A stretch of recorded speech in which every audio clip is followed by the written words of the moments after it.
Hi, this is Ikanke from IkankeLive Inc. doing business as Tramas Auto School.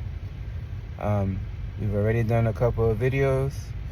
We did setting up, we did leaving the sidewalk, and now once you leave the sidewalk, the next step is just to drive straight.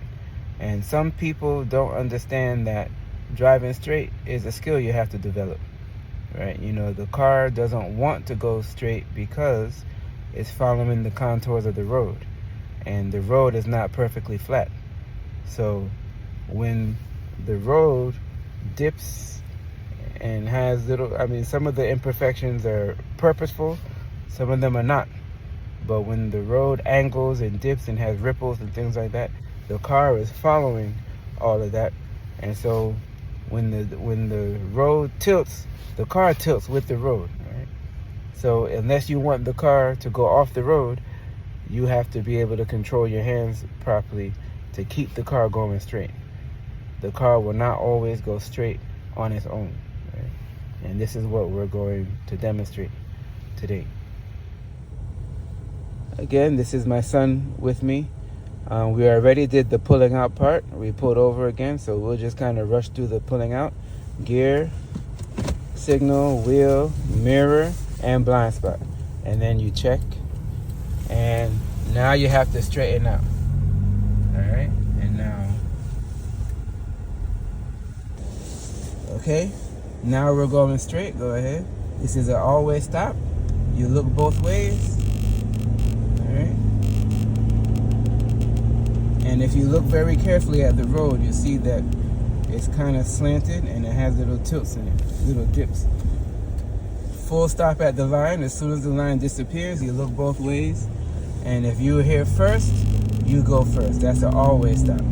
You have to understand there's two different stop signs. We'll get into more detail in that in another video, right?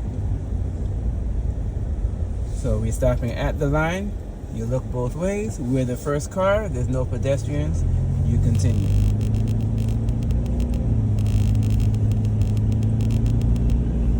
So now this guy is not crossing in the right place. And that's another example of being ready to stop but not stopping unnecessarily. So there was no need to panic in that case and stop because he wasn't close enough to the car. He wasn't standing in front of the car. He was still on the other side of the road. So there was no reason to say, oh, there's a person, and you jam on your brake and then somebody hits you from behind, right? So it's important. You have to see everything around you, but then you have to have the proper reaction. And sometimes the proper reaction is no reaction at all, right? You don't have to react to everything you see. There's a judgment process that has to take place. So you have to be able to see something and then say, oh, I see it, but I don't need to do anything. And you just keep doing what you're doing, right? You can't see something and always want to turn, stop. No, then the car is going to be going like crazy and you're going to have an accident. So most of the things you see, you have to ignore. And you only react when you're supposed to react. Right? You cannot react to everything you see. Right? That's not how you drive. All right? So don't forget, there's judgment involved. Right? So we're at a red light here.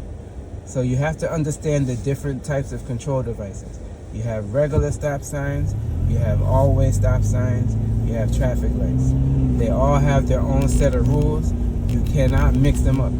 You can't treat a red light like a stop sign. You can't treat an always stop sign like a regular stop sign, or a regular stop sign like an always stop sign. Alright? So we have a speed bump here. The sign said 20 miles an hour, so you should slow down to about 5 miles. So track 5 and glide. And we're going to pull over here now. Signal, look quickly, and come to the side. Nice and easy. Alright, and that's good enough. Stop right there. Alright, so that brings us to the end of this video for driving straight. Again, this is Ikanke from IkankeLive Inc. doing business as Tramas Auto School. Signing off.